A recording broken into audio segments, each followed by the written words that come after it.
My folks have always been very supportive of me. I was a lawyer before I started doing this, which shows no ability to make life decisions whatsoever.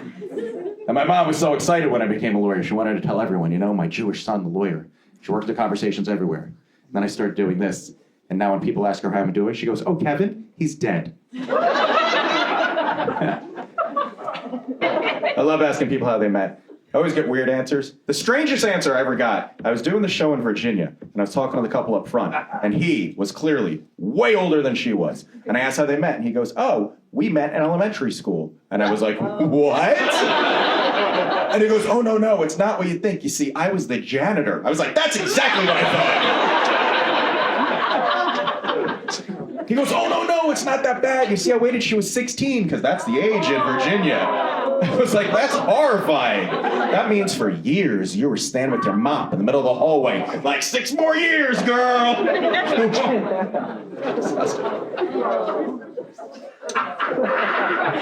You gotta live together before you get married. You gotta live together. You find out so much stuff about each other. Like when my wife would stay over before we moved in together, she would wake up a little before me, she'd sneak out of bed, she'd go into the bathroom, and she'd brush her teeth and put a little bit of makeup. And then she'd sneak back into bed. So when I woke up, I'd roll over, I'd see her, I'd be like, "Oh my God, she always looks like this." It's amazing. And then we moved in together, and that stopped dead.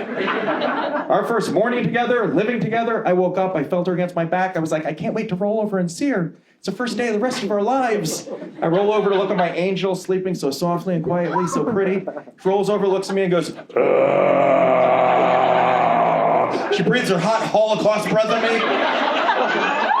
And she just goes, "Coffee." I was like, "What?" She's like, "I need coffee."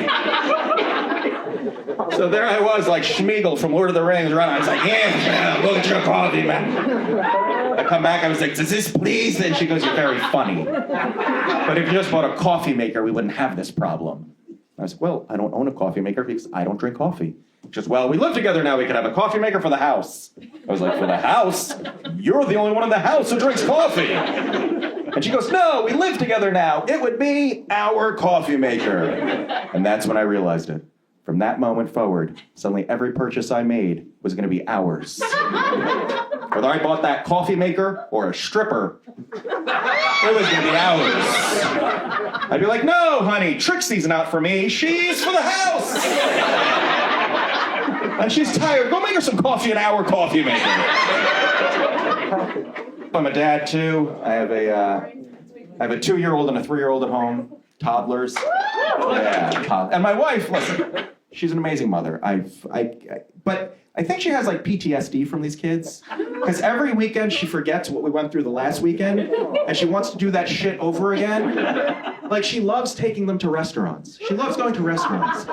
Taking toddlers to a restaurant is terrorism. It is. Walking to a restaurant with a toddler is like walking with a loaded gun and just waving it around.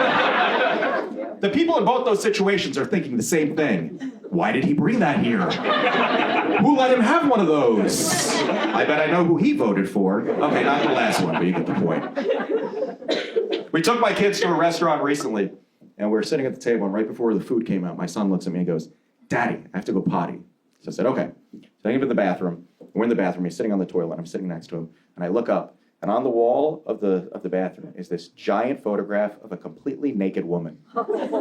And did you ever pray so hard for something that you think the other person heard you? Because I was just like, "Don't look up, don't look up." And suddenly I just hear, "Daddy, she has no clothes on." And I said, "No, bud, she does not." And he goes, "Why?" And I said, "I don't know. Maybe she's getting ready to take a bath."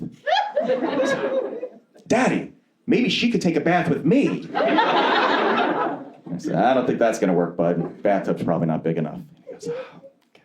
"Daddy, maybe she could take a shower with you." And I said, "I don't think that's going to work either." He goes, "Why not?" I was like, "Because I don't want to only see you on alternating weekends and holidays." So we walk back out, and we go and we sit down. And my wife looks at me and goes, "Well, how did that go?" And before I could say anything, my son goes, "Daddy wouldn't shower with the naked woman in the bathroom."